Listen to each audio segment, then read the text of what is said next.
ನಮಸ್ತೆ ಟಿವಿ20 ಕನ್ನಡ ವಾಹಿನಿಗೆ ಸ್ವಾಗತ. ಮೈಕ್ರೋ ಫೈನಾನ್ಸ್ ಕಂಪನಿಗಳ ಕಿರುಕುಳ ಕಾರಣಕ್ಕೆ ಈಗಾಗಲೇ ಕರ್ನಾಟಕ ರಾಜ್ಯದಲ್ಲಿ ಹಲವರು ಆತ್ಮಹತ್ಯೆಗೆ ಶರಣಾಗಿರುವ ಆರೋಪವೂ ಕೇಳಿಬಂದಿದೆ. ಈ ಘಟನೆಗಳನ್ನು ಗಂಭೀರವಾಗಿ ಪರಿಗಣಿಸಿರುವ ಕರ್ನಾಟಕ ಸರ್ಕಾರ ಮೈಕ್ರೋ ಫೈನಾನ್ಸ್ ಕಂಪನಿಗಳ ಹಾವಳಿಗೆ ಬ್ರೇಕ್ ಹಾಕಲು ಮುಂದಾಗಿದೆ. ಗೃಹ ಸಚಿವ ಡಾಕ್ಟರ್ ಜಿ ಪರಮೇಶ್ವರ್ ಇವರು ಇದೀಗ ಮೈಕ್ರೋ ಫೈನಾನ್ಸ್ ಕಂಪನಿಗಳ ವರ್ತನೆ ವಿರುದ್ಧ ವಾರ್ನಿಂಗ್ ಕೊಟ್ಟಿದ್ದು, ಈ ರೀತಿಯ ಕಿರುಕುಳ ತಪ್ಪಿಸಲು ಕಠಿಣ ಕಾನೂನು ಜಾರಿಗೆ ತರುವ ಭರವಸೆ ಕೊಟ್ಟಿದ್ದಾರೆ.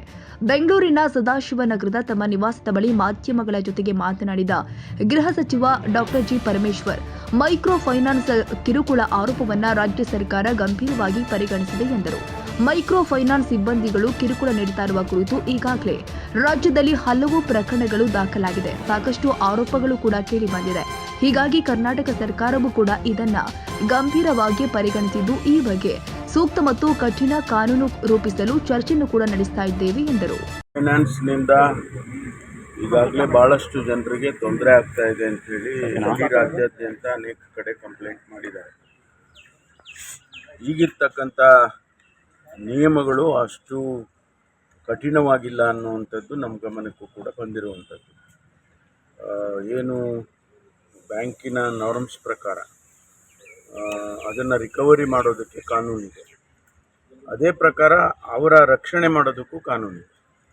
ಅದು ಸಾಕಾಗ್ತಿಲ್ಲ, ಕಾನೂನು ಕಠಿಣವಾಗಿಲ್ಲ ಅಂಥೇಳಿ ನಮ್ಮ ಇಲಾಖೆಯಿಂದ ಈಗಾಗಲೇ ಅನೇಕ ವರದಿಗಳು ಕೂಡ ಬಂದಿದ್ದಾವೆ. ಅದಕ್ಕಾಗಿ ಈಗ ಮುಂದಿನ ದಿನದಲ್ಲಿ ಒಂದಿಷ್ಟು ಕಠಿಣವಾದಂಥ ಕಾನೂನುಗಳನ್ನು ಮಾಡ್ತಕ್ಕಂಥ ಅಗತ್ಯತೆ ಇದೆ. ಅದನ್ನು ಸರ್ಕಾರ ನಾವು ಮಾಡ್ತೇವೆ.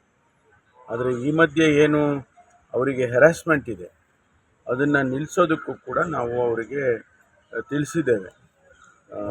ಮನೆಗಳಿಗೆ ಹೋಗೋದು, ರಿಕವರಿಗೆ ಏನಾಗಿದೆ ಅಂದರೆ, ಈಗ ಸಾಲ ತೊಗೊಂಡಿರ್ತಾರೆ, ಸಾಲ ವಾಪಸ್ ಕಟ್ತಾ ಇದ್ದರೆ ಅವರು ಅಂಡರ್ಟೇಕಿಂಗ್ ತೊಗೊಂಡಿರ್ತಾರೆ. ನೀವು ತಮಗೆಲ್ಲ ಗೊತ್ತಿದೆ, ಬ್ಯಾಂಕ್ನಲ್ಲಿ ಸಾಲ ತೊಗೋಬೇಕಂದ್ರೆ 16 ಕಡೆ ಸಿಗ್ನೇಚರ್ ಮಾಡಿಸ್ಕೊಳ್ತಾರೆ. ಆ ಸಿಗ್ನೇಚರ್ ಯಾತಕ್ಕೆ ಮಾಡ್ತಿದ್ದೀವಿ ಅಂತಲೂ ಕೂಡ ಗ್ರಾಹಕರಿಗೆ ಗೊತ್ತಿರೋದಿಲ್ಲ.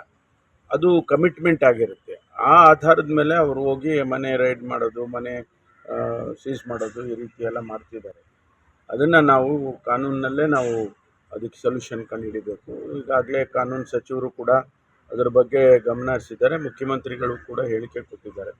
ಕಾನೂನನ್ನು ನಾವು ಇನ್ನೂ ಈ ಬರುವಂಥ ದಿವಸದಲ್ಲಿ ಅಮೆಂಡ್ಮೆಂಟ್ ಮಾಡಿ ಕಠಿಣವಾಗಿ ಮಾಡ್ತೀವಿ. ಸಭೆ ಇದೆ ಅಂತ ನೆಕ್ಸ್ಟ್ ವೀಕ್ ಸಭೆ ಹೌದು, ಚೀಫ್ ಮಿನಿಸ್ಟರ್ ಒಂದು ಸಭೆ ಕರೆದಿದ್ದಾರೆ. ಅದರಲ್ಲಿ ಚರ್ಚೆ ಮಾಡ್ತೀವಿ ಏನೆಲ್ಲ ಕೇಸ್ಗಳಾಗಿದ್ದಾವೆ ಮತ್ತು ಎಲ್ಲಿ ಕಾನೂನು ಅಷ್ಟೊಂದು ಕಠಿಣವಾಗಿಲ್ಲ ಅನ್ನೋದನ್ನು ಕೂಡ ಎಕ್ಸಾಮಿನ್ ಮಾಡ್ತೀವಿ.